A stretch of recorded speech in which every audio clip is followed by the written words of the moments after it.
Another episode of Paul in Kitchen. Once a meal is complete, then we eat, but you always have leftovers. So let me show you guys how to store it for future meals. Here's my vacuum seal unit. In this video, I'm gonna take you guys step by step and show you how I vacuum seal my food. If you don't store your food properly in the freezer, you can ruin it by having freezer burn. What a vacuum seal unit does is sucks out all the air and prevents freezer burn, which allows you to store your food up to 2 years. This process also cuts out your thaw out time in half. And this is great for meal preps. So let me get started showing you guys the components. The button up here you would use the most is the one button function vacuum seal button. You hit it one time, it produces a vacuum, and once it creates a vacuum, it automatically seals.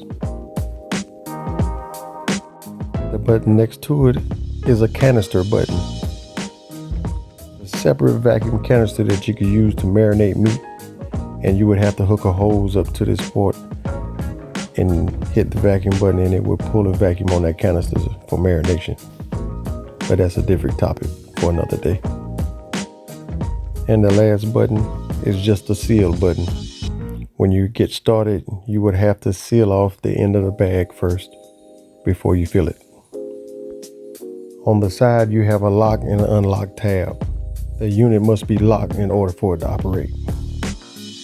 Once we lift the lid, I'm gonna break down some of the components on the inside so you can have a better understanding on how it works.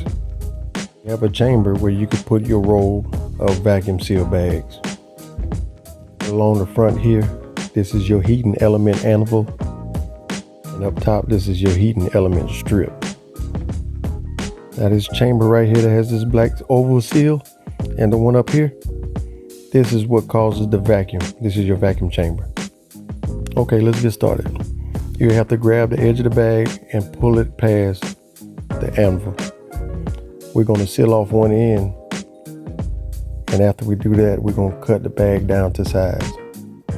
And I'll show you this in the next process.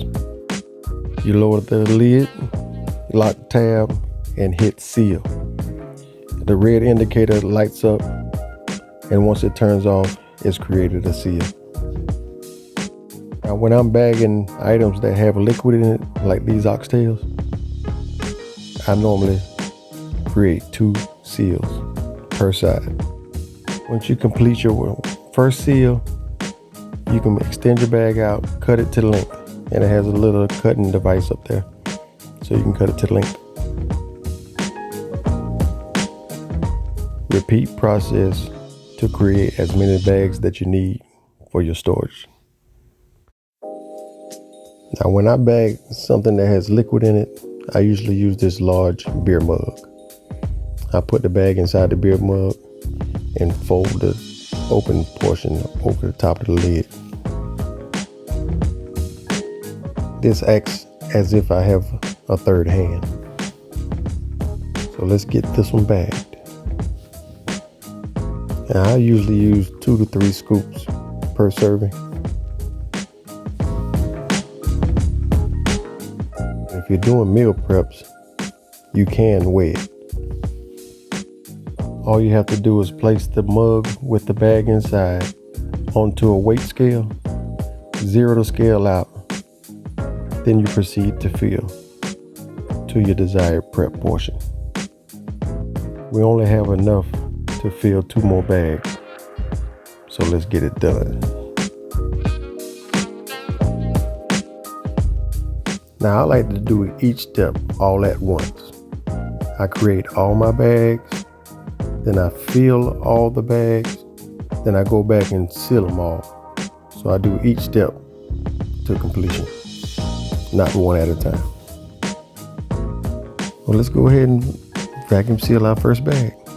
You want to put the open end portion of the bag within the vacuum chamber, close the lid tightly, latch the lock, center the food inside the bag, and hit the one function button, vacuum seal.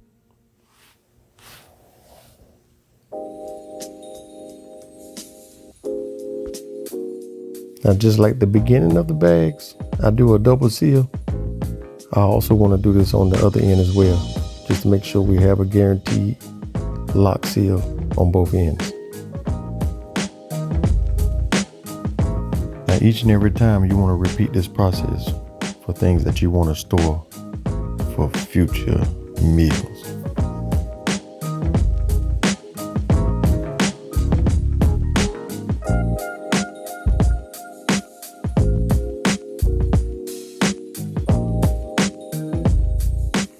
Here you have it. We have 3 oxtail meals packed and ready to go. All we have to do is freeze and look forward to another meal. And after every use, make sure you clean your device before storing away.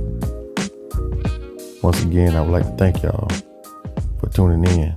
And I'm going to see you guys soon on our next episode of Paul in Kitchen.